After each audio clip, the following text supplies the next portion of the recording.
Hello बच्चों।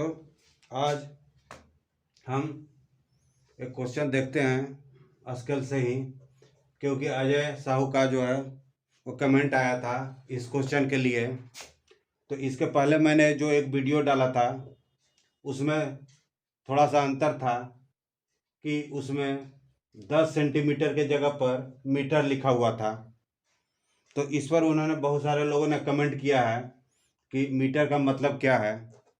तो हम इसमें आज ये सब क्लियर करेंगे कि ये क्वेश्चन और पहले वाले क्वेश्चन में क्या अंतर है और इसको किस तरह से हम बनाएंगे। तो आज हम इसको देखते हैं। क्योंकि हर टेक्स्ट में कुछ अलग अलग रहता है, लेकिन मतलब दोनों का एक ही है। कैसे एक ही है आज हम समझते हैं इस क्वेश्चन के द्वारा। Construct a scale of 1:5। हम आपको बार बार बोलते हैं कि क्वेश्चन में से आपको क्या निकालना है, आरएफ निकालना है। आरएफ क्या होता है आज ये समझिए। आरएफ रिप्रेजेंटेटिव फैक्टर है, एक तरह का फैक्टर है जो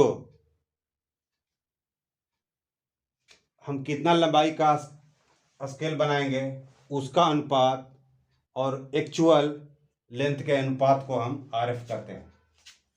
तो आरएफ यहाँ पर दिया हुआ है 1:5 है, अर्थात 1/5 है। पहला हमें पता चल गया आरएफ। आरएफ के बारे में हम ये बताना चाहते हैं कि आरएफ जो है क्या है। मान लीजिए पटना से रायपुर के बीच की दूरी, रायपुर के बीच की दूरी है, कितना है वो मान लीजिए कि 576 किलोमीटर है। तो अगर इसे अपने कॉपी पर बनाने के लिए बताया जाए कि आप जो है पटना से रायपुर के बीच की दूरी को आप दिखाइए स्केल पर, तो हमारे पास न तो इतना लंबाई का पेज है कि 576 किलोमीटर को हम दिखा सकते हैं। तो हम क्या करते हैं कि हम ये मान लेते हैं कि 100 1 सेंटीमीटर बराबर 100 किलोमीटर। 100 किलोमीटर। तो ये जो हमने माना 1 सेंटीमीटर बराबर 100 किलोमीटर, तो ये क्या हुआ, आरएफ हुआ। अब इसकी सहायता से हम आसानी से इसको हम दिखा सकते हैं।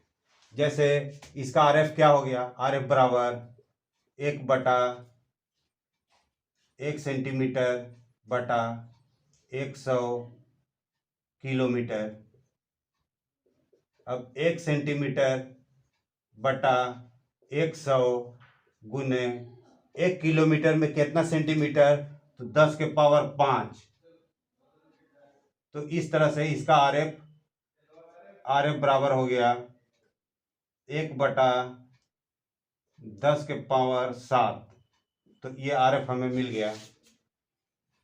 तो हम आरएफ के द्वारा बहुत अधिक दूरी को भी हम दिखा सकते हैं अपने कॉपी पर, है ना। छोटा पेज में भी इसे हम दिखा सकते हैं। यदि आरएफ हमारे पास नहीं रहता तो हम इस दूरी को नहीं दिखा पाते हैं। तो आरएफ हमारे लिए बहुत ही लाभदायक है ना।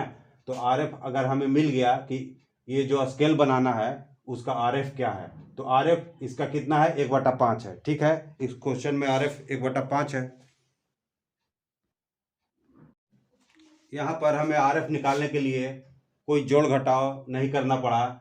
ये आराम से दिया हुआ है 1:5, तो आरएफ बराबर 1:5 है। अब हम फॉर्मूला में जानते हैं कि आरएफ बराबर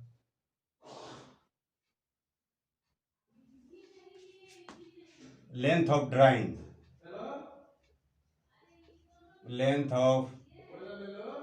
ड्राइंग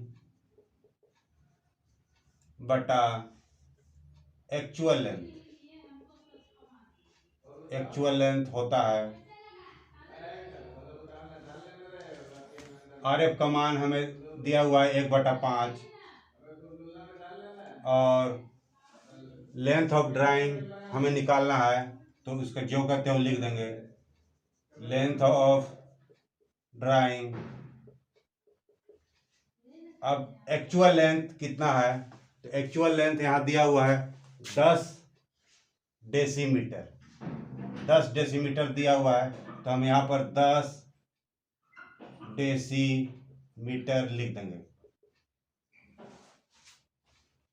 हमने जो पिछला क्वेश्चन बनाया था उसमें रीड अप टू 1 मीटर लिखा था, लेकिन यहाँ पर क्या है 10 डेसीमीटर है। तो यहाँ पर आप देखिए 10 डेसीमीटर बराबर कितना होता है 1 मीटर। तो अब इसको हटा करके अगर हम मीटर लिख दें तो हमें कोई फर्क पड़ने वाला नहीं है, लेकिन अगर यहाँ 10 डेसीमीटर लिखा हुआ है तो हम 10 डेसीमीटर ही लिखते हैं। अब हम त्रिया गुना करेंगे। लेंथ ऑफ ड्राइंग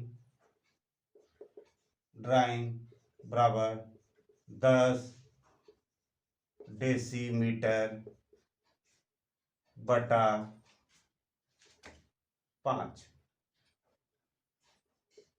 10 डेसीमीटर में देखिए 10 गुने 1 डेसीमीटर, 1 डेसीमीटर में कितना सेंटीमीटर, तो 10 सेंटीमीटर, तो 10 सेंटीमीटर बटा 5 सेंटीमीटर, 5 दूनी 10, 2 यानी कि 10 दूनी 20, 20 सेंटीमीटर यहाँ भी आ गया।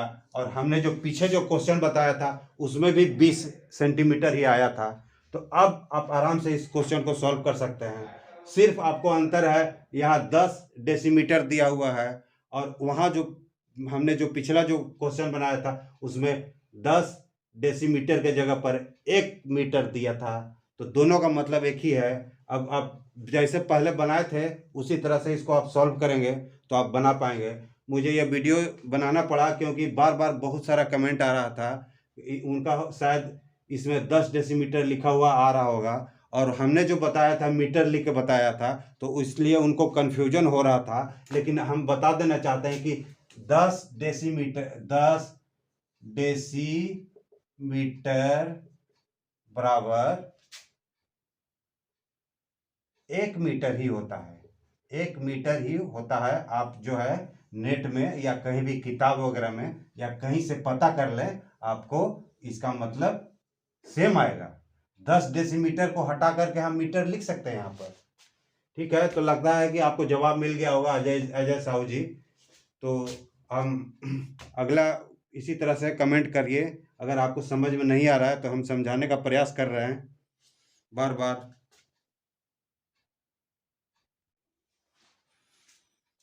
एक बंधु ने भी और एक कमेंट किया था इस पर, तो मैंने लगता है कि उनको समझ में आ गया होगा।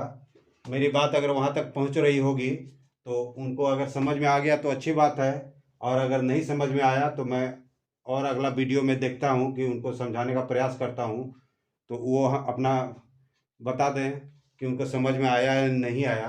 तो मेरे वीडियो को इसी तरह से लाइक शेयर और सब्सक्राइब करते रहें, और धन्यवाद।